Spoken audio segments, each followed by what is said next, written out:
सतनाम श्री वाहेगुरु।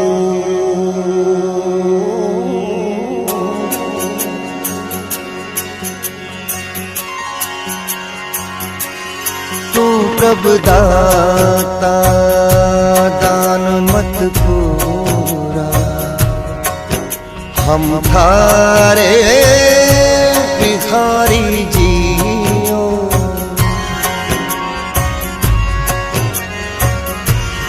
मैं क्या मांगू कुछ फिर न रहा,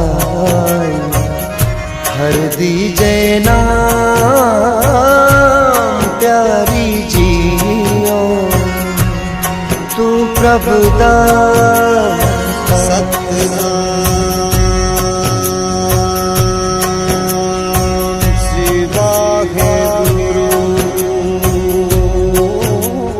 सिख धर्म के संस्थापक गुरु नानक का जन्म हिंदू परिवार में हुआ था।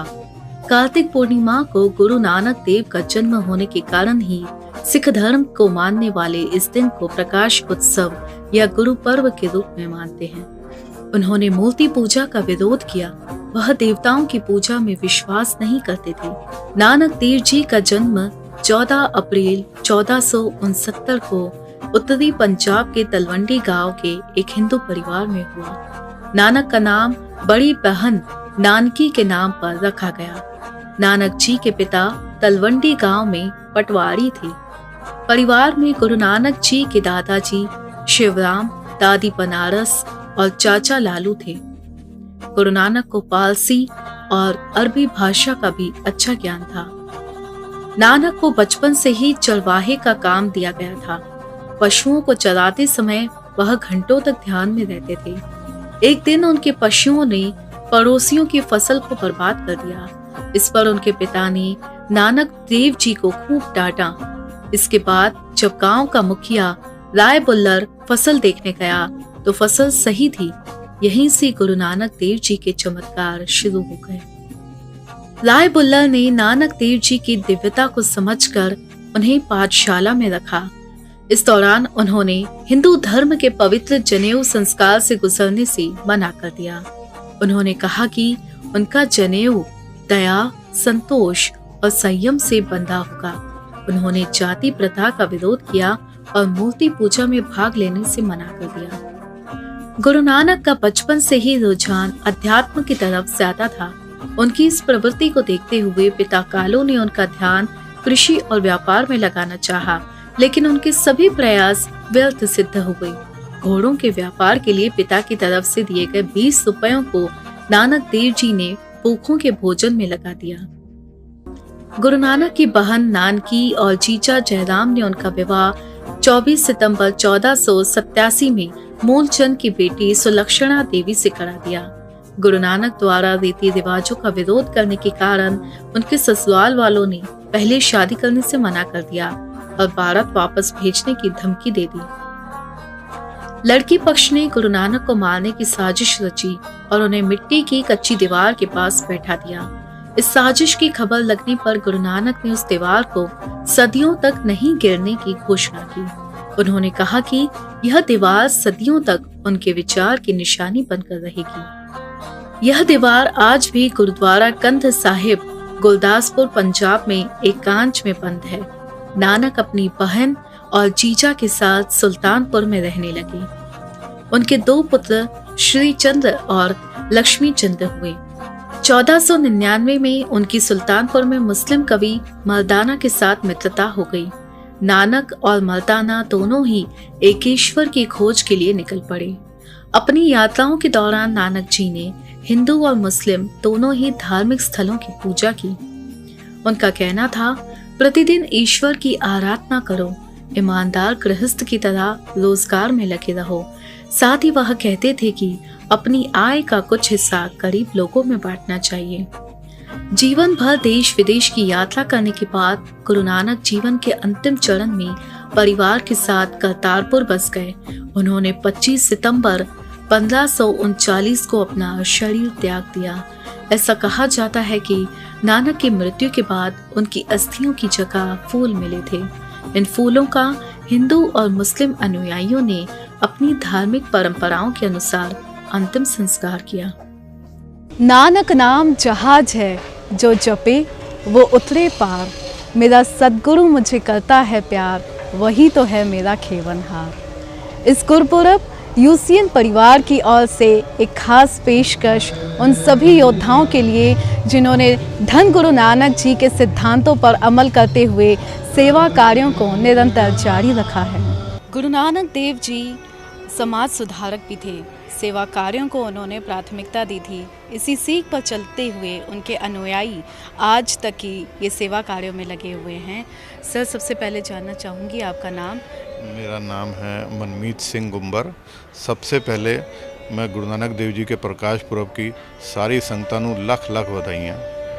ਔਰ ਅਸੀਂ ਜਿਹੜਾ ਗੁਰਪੁਰਬ ਨੂੰ ਆਗਮਨ ਰੱਖਦੇ ਹੋਏ ਜਿਹੜੇ ਅਸੀਂ ਲੰਗਰ ਦੀ ਸੇਵਾ ਕਰਨੇ ਹਾਂ, ਉਹ ਅਸੀਂ ਅੱਜ 20 ਸਾਲ ਤੋਂ ਗੁਰੂ ਘਰ ਵਿੱਚ ਲੰਗਰ ਦੀ ਸੇਵਾ ਕਰ ਰਹੇ ਹਾਂ। ਲੇਕਿਨ ਹੁਣ ਲੋਕਡਾਊਨ ਕਰਕੇ ਵਿੱਚ 1-2 ਮਹੀਨੇ ਥੋੜੀ ਤਕਲੀਫ ਹੋਈ ਸੀਗੀ, ਲੇਕਿਨ ਹੁਣ ਅਜੇ ਵੀ ਲੰਗਰ ਜਿਕਨ ਹੈ ਉਂਝੇ ਹੀ ਚਾਲੂ ਹੈ। ਕੁਝ ਹੀ ਗੁਰਦੁਆਰੇ 20 ਗੁਰਦੁਆਰੇ ਦਾ ਲੰਗਰ ਕਦਾਈਓ ਗੁਰੂ ਦਾ ਲੰਗਰ ਸਮਝੋ, ਗੁਰੂ ਨਾਨਕ ਦੇਵ ਜੀ ਦਾ ਜਿਹੜਾ 20 ਰੁਪਏ ਨਾਲ ਲੰਗਰ ਚਾਲੂ ਹੈ ਅੱਜ ਵੀ ਉਂਝੇ ਹੀ ਚਾਲੂ ਹੈ। ਸੰਗਤਾਂ ਹੁਮਾ ਕੇ ਲੰਗਰ ਆਪਣਾ ਲੰਗਰ ਵਾਸਤੇ ਆਉਂਦੀਆਂ ਨੇ ਔਰ ਸਭ ਲੰਗਰ ਛਕਣ ਵਾਸਤੇ अपना बहते ने ते गुरु का जस करते हैं। कहते हैं जीते जी रक्तदान से बड़ा कोई पुण्य नहीं है। सर, मैं जानना चाहूँगी आपसे आपका नाम एंड कितने टाइम से आप जुड़े हुए हैं ब्लड की लोगों को उपलब्धता करवाते हुए। मैं पहले तो गुरु नानक देव जी के गुरपुरब की सबनों लख लख बधाई देता हूँ। और यहाँ से स्टार्ट करके मैं आपको बताना चाहता हूँ, आज मेरे को 25 साल हो गए। जो थैलेसीमिया सिकल सेल के बच्चे यहाँ जो कोई बाहर से पेशेंट आते हैं उनके साथ कोई डोनर नहीं रहता, उनको बड़ी तकलीफ़ जाती थी ब्लड की, तो उनके लिए फ्री ब्लड उपलब्ध कैसे कराया जाए। तो हमने फिर ये बहुत भाग दौड़ करके महाराष्ट्र गवर्नमेंट और दिल्ली गवर्नमेंट में सब जगह, तो आज महाराष्ट्र में सबको थैलेसीमिया सिकल सेल के बच्चे उनको फ्री में ब्लड में उपलब्ध है। और जितने भी नागपुर में ब्लड बैंक है 22 के 22 वहाँ थैलेसीमिया सिकल सेल के बच्चों का रजिस्ट्रेशन है, वहाँ उनको फ्री में ब्लड उपलब्ध कराया जाता है। कुछ ब्लड बैंक वाले परेशान करते हैं, लेकिन अभी हम पत्र परिषद ले रहे हैं, उनका नाम भी खोलेंगे।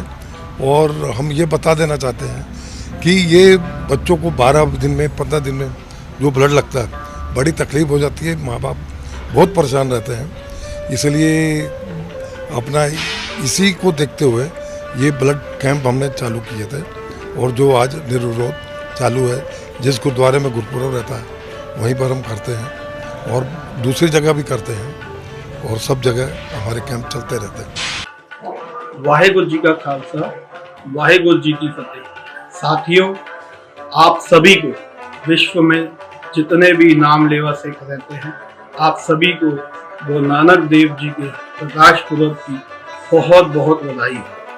गुरु नानक देव जी ने हमें जीवन जीने के लिए बहुत सारी सिक्खियाँ दी। उसमें से एक सिक्खिया ये थी कि जब भी हम किसी जरूरतमंद को देखें तो हम उनकी सहायता के लिए अपने से जो बन सकता है वो जरूर करें। जैसा कि आप सारे ही जानते हो कि देश इस समय कोरोना की महामारी से ग्रस्त है।